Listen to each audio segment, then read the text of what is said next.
Quem nunca passou pela felicidade de descascar um abacaxi? Mentira!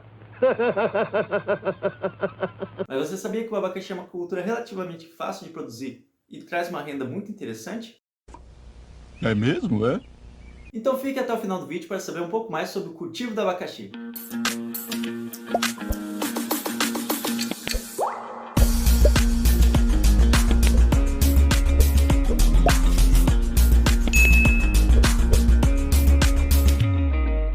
Olá, seja muito bem-vindo ao canal Menino Descomplica o Agro. Eu sou Giliad Menino e hoje iremos falar de uma cultura que todo mundo conhece, o abacaxi. Mas você sabia que o abacaxi é muito interessante de produzir porque ele pode ser produzido quase em todo o território brasileiro e até no quintal da sua casa.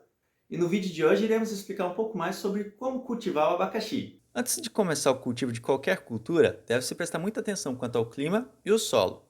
No caso do abacaxi, ele não suporta baixas temperaturas, então regiões de altitude ou de locais de clima muito frio não são recomendados. As temperaturas mais recomendadas para essa cultura variam entre 22 a 32 graus Celsius. Deve-se evitar locais com ventos fortes e prestar atenção em solos de textura média, isso é, solos bem drenados e com pH de acidez leve, variando de 4,5 a 5,5. O abacaxi ainda pode ser cultivado em solos mais argilosos ou com pH acima de 5,5, mas isso irá exigir um manejo muito maior e cuidado com a drenagem e a aeração. No caso do plantio, o abacaxi pode ser plantado em qualquer época do ano, mas é recomendado o início chuvoso, ou quando os preços estiverem mais interessantes. Mas se for plantado no período seco, deve tomar cuidado com a condição de irrigação, para evitar perdas. A raiz do abacaxizeiro é geralmente frágil, muito superficial. Por isso, os cuidados com o solo antes do plantio devem ser muito bem tratados. Esse plantio pode ser feito em covas, sulcos ou fendas, sempre lembrando de descartar mudas com sinal de goma ou podridão.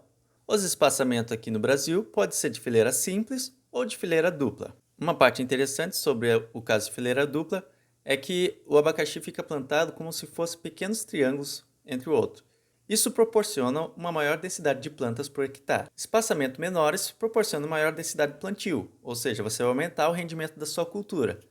Mas deve-se tomar cuidado que às vezes o fruto pode ficar muito pequeno, ou até as características químicas do fruto podem ser alteradas. Então sempre tomar muito cuidado na hora de que tipo escolher e qual vai ser a densidade de plantas por hectare. Quando falamos de doenças, temos que lembrar que, dependendo da região e da forma do cultivo, uma doença pode ser mais importante que a outra. Mas, de maneira geral, temos doenças muito importantes e algumas pragas, que são elas a fusariose, a cochonilha e a broca do fruto. Como foi dito, a fusariose é uma das principais doenças.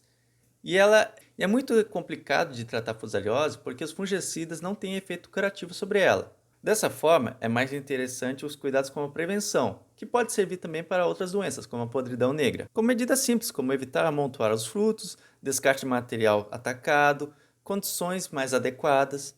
O mesmo serve para as pragas. No caso da cochonila, o uso de inseticidas em lugares de alta infestação, tomar cuidado na hora da produção de mudas, para manter o ambiente limpo de pragas e doenças. Deve-se tomar muito cuidado na hora de escolher o abacaxi, que diferente de frutas como a banana, ele não é um fruto climatérico. Isso é, você não pode colher ele verde esperando que ele vai amarelar. Então o momento mais correto para escolher o abacaxi é quando ele está começando a mudar de uma coloração verde escura para uma coloração mais verde clara, logo ou quase amarelada. Deve-se evitar ao máximo colher ele amarelo no campo, porque aí ele já vai ficar passado. E segundo as normas brasileiras, o ponto de colheita pode ser quando ele está acima de 12% ou 12 Brix. Outra forma de saber o ponto da colheita é pela translucidez da polpa. É quando a gente faz um corte transversal do fruto e vê a porcentagem da área que está amarelo translúcida. Se a polpa estiver muito opaca, ainda não se iniciou a maturação e não deve ser colhido o fruto. Novamente, o abacaxi não é um fruto climatérico, ou seja, como alguns produtores gostam de usar o etileno para amadurecer o fruto, aqui não vai funcionar. A menos, é claro, que você queira que a casca fique mais amarelada, mas isso não quer dizer que o fruto vai ficar maduro. E uma prática muito adotada é que logo após o corte do pedúnculo, a gente faz o tratamento da sua face cortada, com fungicidas, e dessa forma evitar doenças como a podridão. E esses foram os principais pontos para o cultivo do abacaxi. E se você tiver mais dúvidas sobre o cultivo do abacaxi, a Embrapa lançou esse livro de 500 perguntas e 500 respostas sobre o cultivo de abacaxi, que muito provavelmente vão tirar todas essas questões. Eu irei disponibilizar o link aqui na descrição do vídeo. Então, para ajudar a promover mais esse vídeo, curta, compartilhe e inscreva-se aqui no canal. Muito obrigado e até a próxima semana!